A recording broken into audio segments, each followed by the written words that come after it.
Welcome students, class 8 এই ভিডিওটোলৈকে মই তোমালোক সকলোকে ওয়েলকাম জনাইছো। আজিৰ ভিডিওটোত আমি অনুশীলনী 12.1 ৰ কোৱেশ্চন নম্বৰ আমি সলভ কৰিম। গতিকে ভিডিওটো স্কিপ নকৰাকৈ প্ৰথমৰ পৰা শেষলৈ ভালদৰে মন দি চাবা। তোমালোকে বিস্তাৰিত ৰূপত কেনেকৈ প্ৰকাশ কৰিব লাগে ভালদৰে বুজিব পাৰিবা আৰু এক্সামত সলভ কৰিব পাৰিবা। ঠিক আছে, আমি ষ্টাৰ্ট কৰো। আমি এটা কোৱেশ্চন নম্বৰ 9 লৈকে আহিছো। তো কোৱেশ্চন নম্বৰ 9 ত আমাক কিছুমান সংখ্যা দি আছে।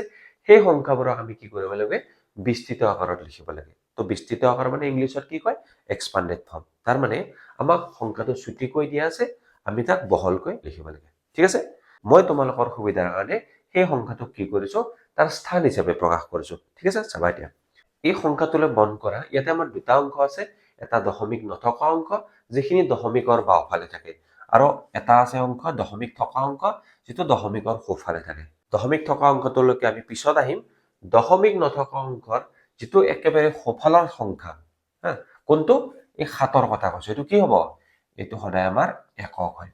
তাৰ অকমান এটা স্থান বাওঁফালে আহা, 3টো কি হ'ব? দশকৰ স্থানৰ অংক। আৰু এটা স্থান বাওঁফালে আহা, 7 আছে, শতক স্থানৰ অংক। তাৰ এইফালে বাওঁফালে আহা, হাজাৰত তোমাৰ কি আছে? 5 আছে। তাৰ বাওঁফালে চোৱা 1 আছে, সেইটো কি আছে? অযুতত আছে। তো এইকেইটা কি হয়? এইকেইটা এই অংককেইটাৰ স্থান হয়। ঠিক আছে, এতিয়া দশমিক থকা অংকত আহা। দশমিকৰ পিছফালৰ যিটো প্ৰথম অংক 3 আছে, ইয়াক এই স্থানটোক কি বুলি কোৱা হয়? দশাংশ বুলি কোৱা হয়। হা, তাৰপিছত দশমিকৰ পৰা দ্বিতীয় যিটো অংক আছে, সোঁফালে যিটো দ্বিতীয় অংক আছে, সেই স্থানটোক কি হয়? শতাংশৰ স্থান বুলি কোৱা হয়। তৃতীয় স্থানটোক আমি কি কওঁ? সহস্ৰাংশ বুলি কোৱা হয়। এতিয়া স্থানীয় মান কেনেকে লিখে? অংকটোৰ মান কি আছে? 1 আছে, স্থান কি আছে? অযুত। সেই অংকটোৰ স্থান আৰু মানটো পূৰণ কৰি দিলে আমি কি পাওঁ? স্থানীয় মান পাওঁ। মই বাওঁফালৰ পৰা ষ্টাৰ্ট কৰিছো। বাওঁফালৰ অংকটো কি আছে? 1 আছে। কোনটো স্থানত আছে? অযুত স্থানত আছে। গতিকে ইয়াৰ স্থানীয় মান কি? 1 অযুত। লিখা 1 অযুত। অযুতত কেইটা শূন্য থাকে? 4টা। নেক্সট সংখ্যাটোলৈকে আহা। এইটো কি আছে? 5। ই ক'ত আছে? হাজাৰত আছে, 5000। তো ইয়াৰ স্থানীয় মান হ'ব 5000। 3টা শূন্য হৈ গ'ল। তাৰপিছত আহা 7। 7টো ক'ত আছে? শতকত আছে। শতকত থকা বিলাকক কি বুলি কয়? তাৰমানে 700।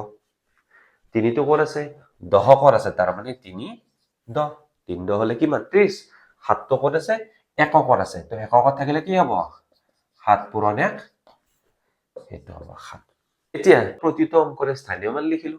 এতিয়া এই স্থানীয় মান বিলাকক যেতিয়া যোগ কৰি দিবা, এইটোকে কি বুলি কোৱা হয়? এইটোকে কোৱা হয় বিস্তৃত ৰূপ।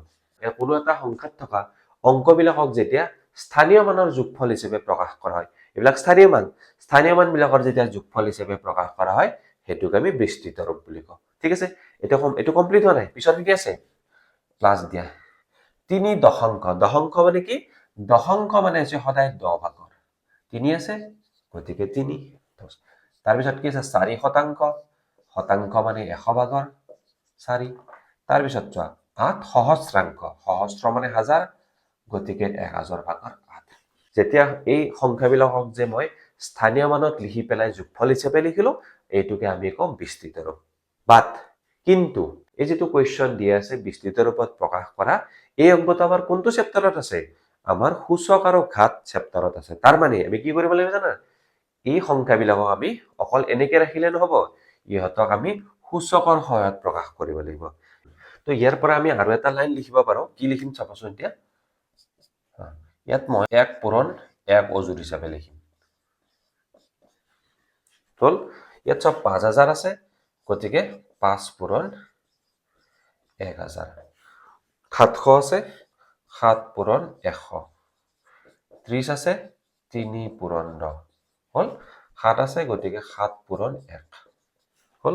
ইয়াত চোৱা কি আছে? 10 ভাগৰ 3, গতিকে 3 পূৰণ, এবাৰ 10 নহয়, 10 ভাগৰ 1 হ'ব। 4 পূৰণ 100 ভাগৰ 1 যোগ 8 পূৰণ 1000 ভাগৰ 1। তো আমি এটা লাইন আমি এডিশ্যনেলি লিখিলো। ইয়াৰ পৰা চোৱা 1 আছে, 10 আছে, 100, 1000, 10000, এই গোটেইকেইটাকে আমি কি কৰিম জানানে? 10 ভূমিৰ সূচক হিচাপে প্ৰকাশ কৰিম। বা কেনেকে কৰিম চাবা। প্ৰথমতে মই এইটো লৈছো 10। 10 মানে কি? 10 to the power 1। 100 থাকিলে আমি কি লিখিম? 100 মানে কি? 10 পূৰণ 10, গতিকে কিমান হ'ব? 10 স্কোয়াৰ। হ'ব নে নাই? 1000 মানে কি হ'ব? 10 পূৰণ 10 পূৰণ 10, হয় নে নাই? কিমান হ'ব? 10 কিউব হ'ব ঠিক আছে তো ইয়াত যদি 1000ৰ লগত যদি আৰু এটা শূন্য লগাই দিয়া হ'ল না এবাৰ কেইটা 10 হ'ব 4টা 10 হ'ব কিমান হ'ব 10 বুজি পাইছা না তো এতিয়া মই এনেকৈ লিখিম ইয়াত কিমান আছে 10000 আছে গতিকে 10000 মানে কেইটা 4টা শূন্য আছিল এইটো হয়নে নহয় তো তাৰ জায়গাত মই কি লিখিম 10 to the power 4 হ'ল 1000ৰ জায়গাত মই কি লিখিম 10 কিউব লিখিম হ'ল প্লাস 100ৰ জায়গাত মই কি লিখিম 10 স্কোয়াৰ লিখিম লিখিলো নাই তাৰপিছত কি আছে 10 অকল 10 আছে 3 into 10 to the power 1 এবাৰ 1 আছে 10 নাই কিন্তু থাকিলেও তাক আমি কি কৰিব লাগিব জানানে 10 ভূমিৰ সূচক হিচাপে প্ৰকাশ কৰিব লাগিব এতিয়া যদি মই 10 লিখো 1 পাবৰ কাৰণে কি লিখিব লাগিব মনত কৰাচোন 10 to the power 0 equal to 1 মনত আছে নে যেতিয়া এটা ভূমিৰ ওপৰত সূচকটো 0 হয় তেতিয়া কি হ'ব 1 হয় হৈছে তো এটো ৰেডৰে লিখিছো মই প্লাস তাৰ পিছৰ কিটা চোৱা এবাৰ আছে 10 ভাগৰ 1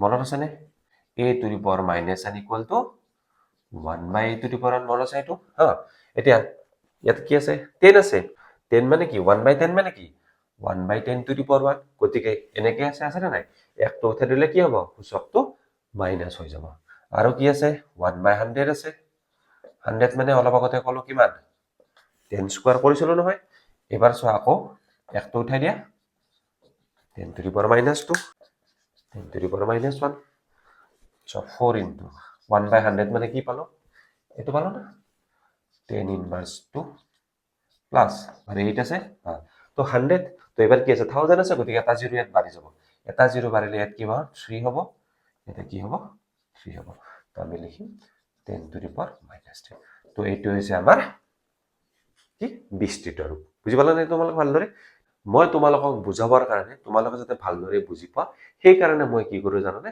এই লাইনটো মই তোমালোকক লিখি দিছো ঠিক আছে যেতিয়া তুমি কোৱেশ্চনটো একচুয়ালি সলভ কৰিবা কোৱেশ্চনটো এনে ধৰণে লিখি যাবা ঠিক আছে আমি 9 ৰ সেকেন্ড কোৱেশ্চনটো লৈকে আহিছো তো ইয়াতো এটা সংখ্যা দি আছে তাক আমি বিস্তাৰিত ৰূপত প্ৰকাশ কৰিব লাগে তাৰ মানে আমি এক্সপান্ডেড ফৰ্মত নিব লাগে তো ইয়াত চোৱা সংখ্যাটো কিমান আছে 35792.39 ঠিক আছে মই ইয়াতে এবাৰ লিখি লৈছো মই আগতেও ক'লো যে দশমিকৰ বাওফালে যিখিনি সংখ্যা থাকে তাক আমি কি বুলি কওঁ ইংলিছত কোৱা হয় নন ডেসিমেল পাৰ্ট মানে দশমিক নথকা সংখ্যা আৰু সোঁফালৰ খিনি কোৱা হয় ডেসিমেল পাৰ্ট বা দশমিক সংখ্যা এতিয়া প্ৰথমতে মই দশমিক নথকা সংখ্যাখিনিৰ স্থান হিচাপে মই ইয়াতে লিখিছো তোমালোকে নিশ্চয় স্থান আৰু স্থানীয় মান জানা প্ৰথমতে মই সংখ্যাকেইটাক স্থান লিখিছো চোৱা একেবাৰে দশমিকটো নাই বুলি ধৰিলো এখিনি নাই ঠিক আছে গতিকে এইটো দুইটো কি হ'ব একেবাৰে সোঁফালৰ সংখ্যা ইয়াক আমি একক বুলি ধৰো এটা স্টেপ বাওফালে আহা 9 দশক বুলি ধৰো 7টো কি হ'ব শতক হ'ব 5টো কি হ'ব হাজাৰ হ'ব